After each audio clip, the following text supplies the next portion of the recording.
আজকের মজার গল্পটি গোপাল ভাঁড়ের স্টক ইন ট্রেড। কৃষ্ণনগরে সে সময় অনেক গণক ঠাকুর ছিলেন। বাপ মায়ের আদরের ছেলেপিলে দেখলেই গণক ঠাকুররা যা যা বলতেন গোপালের বেলায়ও তারা তাই বললেন। তারা গোপালের হাত দেখে বললেন, ছেলের কপালে রাজ অনুগ্রহ আছে। বেঁচে থাকলে এ ছেলে কোনোদিন দেশের রাজার কাছাকাছি থাকবে, কিন্তু এর ভাগ্যে বড় বড় ফাঁড়া আছে। শান্তি সত্তন করলেই সেসব ফাঁড়া কেটে যাবে। রাজভাগ্য ফাঁড়া গণকদের মুখে অবিচ্ছেদ্য, এটাই তাদের স্টক ইন ট্রেড। কারণ এ দুটি কথায় কোনো বাপ মার মন স্থির থাকতে পারে?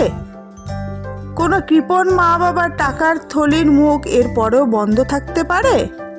অতএব গণক ঠাকুরকে জিজ্ঞেস করা হলো, কত খরচ পড়বে?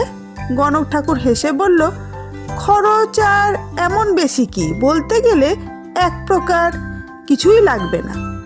তবে ছেলেটার জন্ম শনিবারে কি না, তা শনি ও রাহু হু হু করে প্রতিযোগিতা করে ছেলেটার অনিষ্ট করার চেষ্টা করছে। কে কার আগে বেশি অনিষ্ট করবে তাই ওদের চিন্তা। কাজে কাজে 10-12 টাকার মতো লাগবে, কঠিন সত্যায়ন কি না? আর এক গণক এসে বললেন, 10 টাকা লাগবে কেন? কোন গণক বলেছে শনি এ ছেলের শত্রু? সে গণকই নয়। এ ছেলের জন্ম যখন শনিবারে, তখন স্বয়ং শনিই এর রক্ষক। যেমন চোরের হেফাজতে ধন রাখা হয়, যে চুরি করবে সেই চোরই যদি হয় পাহারাদার, তবে সেটা চুরি হওয়ার সম্ভাবনা কোথায়?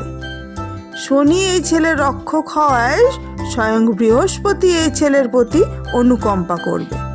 কাজেই এই ছেলে বুদ্ধির রাজা হবে। তবে সে যেসব ছোটোখাটো গ্রহের কুদৃষ্টি আছে সেগুলি কাটাতে হবেই। তাতে 4 টাকার বেশি খরচ হতে পারে না।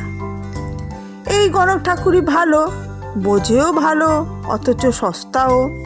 গোপালের দিদিমা ও বাড়ির মেয়েদের সকলেরই ইচ্ছা হলো সস্তায় গোপালের সব ফাঁড়া কাটিয়ে তার রাজভাগ্যের আকাশটা একেবারে মেঘ শূন্য করে রাখতে হবে।